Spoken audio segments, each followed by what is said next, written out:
Esta es la práctica del transformador. En esta práctica tiene una serie de componentes básicos. El primero es la bobina.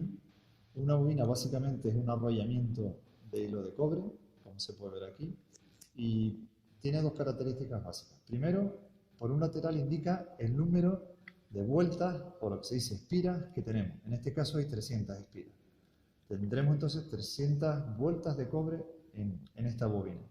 Además también te indica por precaución que no debemos de exceder, en este caso, de 4 amperios. ¿Por qué? El hilo de cobre tiene un ligero barniz, de forma que aísla un hilo del siguiente. De esta forma los electrones están obligados a moverse en circular. Al moverse los electrones en circular, cuando los alimentamos por este extremo y producimos una corriente eléctrica, se produce un campo magnético que puede ir hacia arriba o hacia abajo, dependiendo del sentido de la corriente. Tenemos en este caso dos bobinas y además una de las partes importantes de esta práctica es el núcleo ferromagnético. Básicamente aquí tenemos un núcleo de hierro, ¿de acuerdo?, abierto.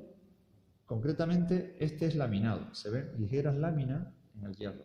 Eso reduce las pérdidas que pueda haber por efecto Joule debido a unas corrientes que se llaman corrientes de Foucault. Bien. La idea es poner la primera bobina en esta parte. Cerramos el circuito. Cuando se alimenta con una corriente alterna por este extremo, aparecerá un campo magnético debido a este bobinado. Este campo puede ir hacia arriba o hacia abajo, como dije antes.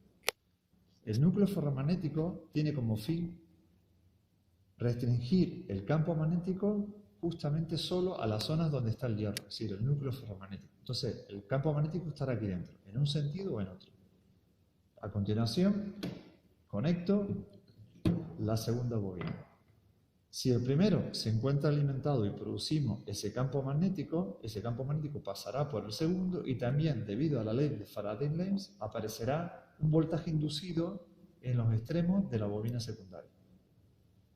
Debido a la vibración, esto se suele poner en un montaje como este para tenerlo fijo.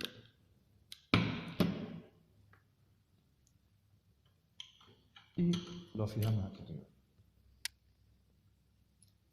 Bien, pasaremos a alimentar ahora la primera bobina con un voltaje.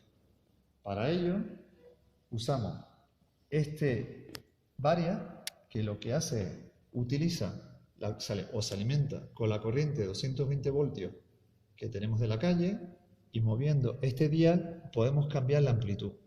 Por lo tanto, tendremos a la salida voltaje desde 0 hasta un cierto valor, siempre en amplitud.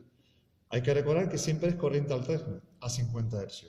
Ese voltaje lo utilizaríamos para alimentar la primera bobina.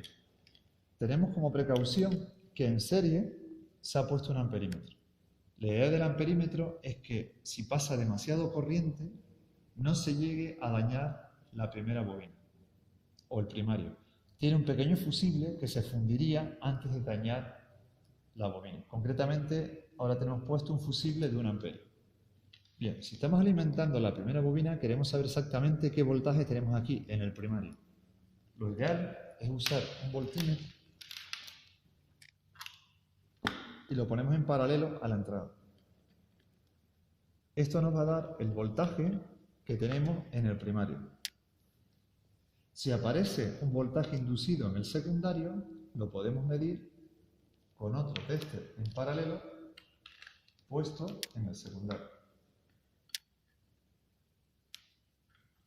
Este sistema permite, con un voltaje dado a la entrada, tener un voltaje determinado a la salida. El voltaje puede aumentar o puede disminuir respecto del que tenemos a la entrada. Para eso está puesto en el guión una serie de expresiones que demuestran que el voltaje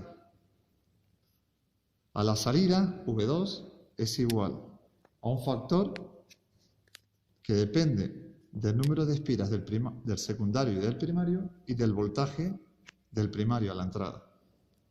Esto es una relación lineal del tipo I es igual a A por X, donde X es V1, A es N2 entre N1 y V2 es I. Lo que haremos en la práctica es tomar datos para hacer la siguiente representación. vamos tomando distintos valores para el voltaje del primario. Para cada valor del voltaje del primario, medimos los voltajes del secundario y vamos obteniendo puntos de este tipo. Son valores experimentales V1, V2. Como tiene que ser una relación lineal, tiene que dar algo de este tipo y que además va a pasar por el origen. Hacemos un ajuste a una relación lineal y si todo es correcto nos va a dar una línea de este tipo. Esta relación es la relación lineal de voltaje que ocurre en un transformador. Un transformador de este tipo es el que aparece en cualquier cargador de móvil, en cualquier cargador de ordenador. En todo existe un primario, normalmente el primario recibe 220 voltios, que es el voltaje de la calle, y se obtiene un voltaje secundario según la relación de espiras que se utiliza en cada caso.